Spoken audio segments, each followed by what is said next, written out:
Selamat siang, nama saya Heribertus Kabul Hendrani, NIM 1903030051, kelas B semester 5, jurusan Sosiologi, Fakultas Ilmu Sosial dan Ilmu Politik, Universitas Nusa Cendana Kupang. Pada kesempatan ini, saya akan menjelaskan review buku tentang Partai Buruh dari Danis Halei dan Gerakan Sosialis Internasional dengan tema membangun kembali sosialis internasional selama Perang Dingin tahun 1954 sampai 1951. Langsung saja ke penjelasannya. Bagian pertama, pengantar. Internasionalisme sosialis pastilah menjadi keyakinan yang benar jika ia bertahan begitu lama terlepas dari kesalahan para praktisinya. Di antara kegagalan yang terkenal adalah impotensinya apapun terhadap fasisme, dengan mengutamakan kepentingan nasional atas keprihatinan internasional, memimpin Ignacio Silone dan Andre Philip untuk berpendapat bahwa tidak ada nasionalisasi yang sukses. Nasionalisasi dari sosialisme, ketika berbicara tentang sosialis internasionalis yang kecewa dan sosial demokrat yang mencari kehormatan nasionalis bersikeras pada jurang antara internasionalis aspirasi dan realitas nasional. Henry Deman mengeluh tentang ini. Fiksi berlebihan, sementara Turati dengan melankolis menyimpulkan bahwa apa kiri dari internasional adalah lagu dari mana itu. Seperti yang sering terjadi, kasus sejarawan politik meminjam konsep dan kerangka pemikiran politisi Porari sebagai alat heuristik, seperti yang terlihat dalam sejarah yang lebih tua dari sosialis internasional, oleh Braunthal, sekretaris pertama sosialis internasional. Soson berpendapat bahwa sosialis internasional berbuat sedikit lain selain merumuskan resolusi kompromi yang tidak pernah sedikit pun paling penting. Namun, klaim Furet, pemain sejarah memiliki kesadaran akan peran mereka, dan dengan demikian, sejarawan harus kritis terhadap representasi diri.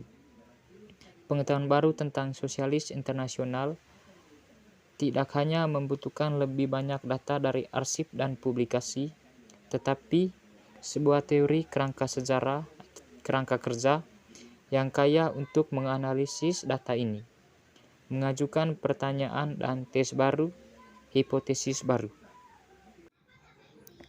Partai Buruh mengambil alih kepemimpinan gerakan sosialis Eropa dan membangun kembali sosialis internasional dari awal. Dari pasca Perang Pertama, konferensi di Clacton pada tahun 1946 hingga kelahiran kembali resimnya pada tahun 1951 di Frankfurt Kongres. Ini menyelidiki bagaimana era transformasi radikal untuk Eropa dan dunia membentuk-bentuk yang diasumsikan oleh partai-partai sosial demokrat dekade. Pendekatan baru ini dimungkinkan oleh perkembangan yang luas dalam sejarah, yang telah membuat alat konseptual baru tersedia dan ditampilkan pernyataan baru yang relevan. Pertumbuhan sejarah global dan transnasional menentang negara bangsa sebagai kerangka eksklusif. Itu menggarisbawahi koneksi internasional dan aktor non-negara. Terutama, signifikan adalah kontribusi Wolfram Kaiser, Brigitte Luxet, dan Michael Gehler mengoreksi ide Milward tentang integrasi Eropa sebagai produk memperoleh antara pemerintah nasional. Mereka menyoroti peran pemerintah imens yang didefinisikan sebagai bentuk keputusan yang tidak hierarkis dan terdesentralisasi pembuatan.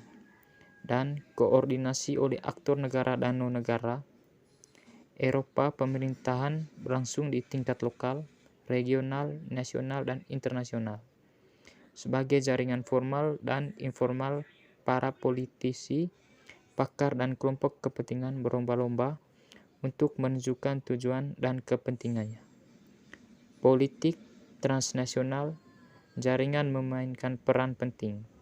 Menurut definisi Kaiser, mereka menghubungkan aktor politik melintasi batas negara dan mengkoordinasikan kegiatan mereka. Pada tahun 1930-an, Persatuan Gerakan Sosialis Eropa gagal karena ia gagal mencapai posisi bersama dalam komunisme, fasisme, dan persenjataan kembali. Dua blok muncul sama-sama berkomitmen untuk perdamaian, tetapi dengan perbedaan penafsiran.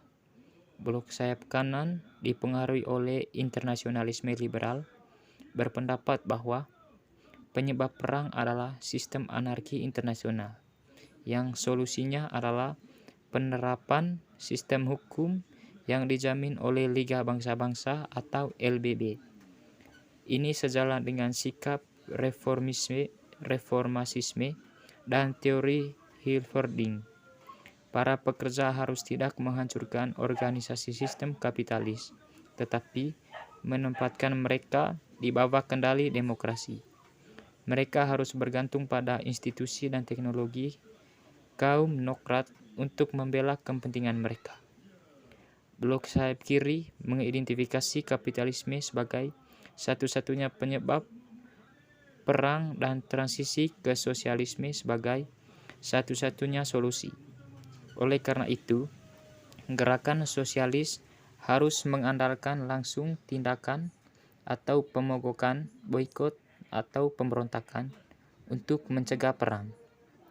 Kaum nokrat untuk membela kepentingan mereka. Blok sayap kiri mengidentifikasi kapitalisme sebagai satu-satunya penyebab perang dan transisi ke sosialisme sebagai satu-satunya solusi. Oleh karena itu, gerakan sosialis harus mengandalkan langsung tindakan, pemogokan, boikot, pemberontakan untuk mencegah perang antara internasional kedua dan ketiga. Maka nama 2,5 internasional gagal. Sosialis sayap kiri menerima kompromi dengan sosialis sayap kanan. Dikerjakan oleh Sekretaris Wiener Union, Frederick Adler, dan Ramsay MacDonald. Pemimpin Partai Buruh berpesta. LSI lahir pada tahun 1923 dengan Sekretaris Adler. Dia mewakili komitmen terhadap perdamaian, internasionalisme, dan pemisahan dari borjuis, politik sosialisme sayap kiri. LSI diperdayakan untuk menghasilkan ikatan resolusi dalam kasus perang, yang merupakan keinginan sayap kiri sosialis. Setelah tahun 1925, dan bahkan lebih lagi setelah tahun 1933, isu fasisme mengemukakan terdepan, tetapi alih-alih menjadi fokus untuk tindakan bersama, mengungkapkan ketidaksepakatan mendasar atas sifat kapitalisme dan demokrasi. Sayap reformasi, termasuk buruh Inggris, percaya pada perkembangan alami sosialisme dari unsur-unsur progresif ekonomi kapitalis dan negara borjuis. Melalui proses reformasi dan demokrasi, fasisme adalah elemen terbelakang yang melawan arus mensewa pembangunan progresif. Daripada masalah umum, itu terbatas pada negara-negara terbelakang. Bagian ketiga, partai dan rakyat, partai buruh dan jaringan sosial. Gerakan Sosialis Internasional terdiri dari jaringan partai dan pemimpin yang terus-menerus berkomunikasi secara teratur. Bagian ini membahas lembaga-lembaga dan orang-orang yang terlibat dalam hubungan persaudaraan internasional. John Prince mendorong adopsi sekretaris internasional penuh waktu, tetapi seringkali anggota kepemimpinan, apakah itu pemimpin atau kepala pemimpin, itu bertanggung jawab. Beban kerjanya berat, belajar internasional, pertanyaan, menjaga korespondensi, menghadiri konferensi dan rapat luar negeri, memelihara kontak langsung dengan pemimpin partai. Sebaliknya, kantor memiliki banyak aset, prestise, kontak internasional, hak istimewa, akses ke pemimpin partai, pengaruh pada keputusan politik, dan pengalaman nasional. Menganalisis jaringan transnasional, para pemimpin dan sekretaris adalah diperlukan untuk sejarah sosialis internasional, tetapi juga mengungkapkan batin cara kerja partai-partai sosialis di era pasca perang, organisasi mereka, didistribusi kekuasaan, proses pengambilan keputusan dan budaya yang mendasarinya asumsi. Partai buruh dianalisis secara mendalam dan pihak-pihak lain dijelaskan melalui persamaan dan perbedaan mereka dengan partai buruh. Ini pendekatan mencerminkan fakta bahwa partai buruh adalah pemimpin komuniti, sehingga pekerjaan bagian dalam departemen internasionalnya memiliki sebagian besar pengaruhnya terhadap perkembangan sosialis internasional. Konferensi Clacton tanggal 17-19 Mei tahun 1946 membentuk Internasional Konferensi Sosialis. Inti dari Sosialis Internasional masa depan dilahirkan kembali pada tahun 1951. Tetapi selama periode ini, Partai Buruh bertindak sebagai surrogate untuk Sosialis Internasional. Ia memelihara kontak antara partai-partai sosialis, bertukar informasi dan memberikan legitimasi kepada pihak yang lebih lemah.